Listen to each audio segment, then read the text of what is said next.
Yaklaşık. Seni sandım aslında Hatim. Vay bu titreydi kan bu. Vay muza ye bu muzla geçeyim kaptan. Hatta sen çabaya yamak edin Hop bak işte lan ki bir yerde karvatın denizde. Adamlar çakçak hissiyatın ulgaytında kaldı. Ama falan lan vakti de ektiği ama ya. Adamın gözü onu maymunda karar.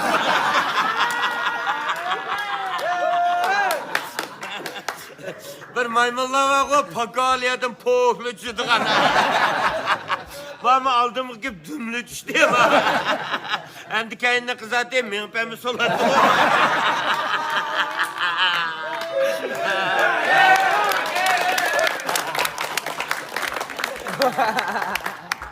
Bir tane şancı olgan bulsa ya, bir toğursuq bir yavagan bulsa. Çavaşama kulağımda top çıktı ki. Banda işler oldu da kızık geldim mi ya? Ya sen bunda işler arılışmaya demezsen barayla motosunu aydısan. Bak uçağında kimin taz düşettik ya. Ötken kosuq etkide baraya telefon kutumuş. Hey barayma dese kila dedik. Koyumu yaxşı geldim ben biraz kelse olap dedip duratdım ben. Ya şu olsan pasör bulup geldim buradan. Vay sen pasör işini bilmeydikensen nece dopunu üzem yalnız urvettim ha. Sen onda boyağmanda oğan bile çıkan emeği dikkat kılmaydı.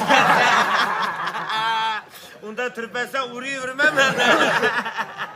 Sen vardı ben 11 kademli kıldım. Azada 9 aldım şuna. Top kirketkin bilmeye kaldın de. Vay top kirketse onda kıp oturamsa ya sen. Sen açta depkamısın da topunu kankı tuturuyor. Ben hazır tayarlı kılıvat kattım sen urveti de kattın.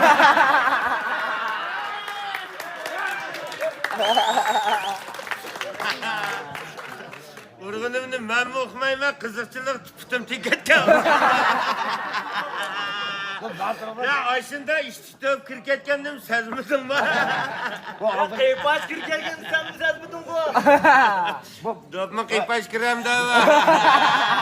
Kıyalda aldı gibi ilgilenmez gitti yapma.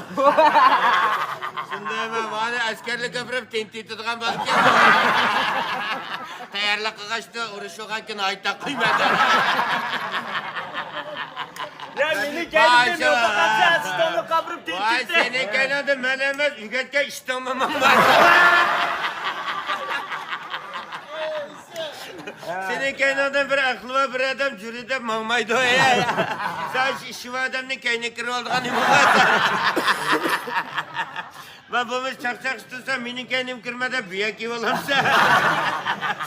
Bak işlerlerini giyip aldı da bir menvalaydı sen. Beni akışlarını giysem kızgıdı da kaçar.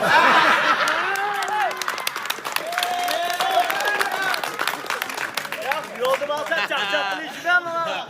Yolda sen gibi izvi adam yakınmaydı. Sen tanıydık adam yolda ben sana salamı kılmaydı. Keyin kılıp alayım adam. Yapılan bu kötü man koyup gitmeyin.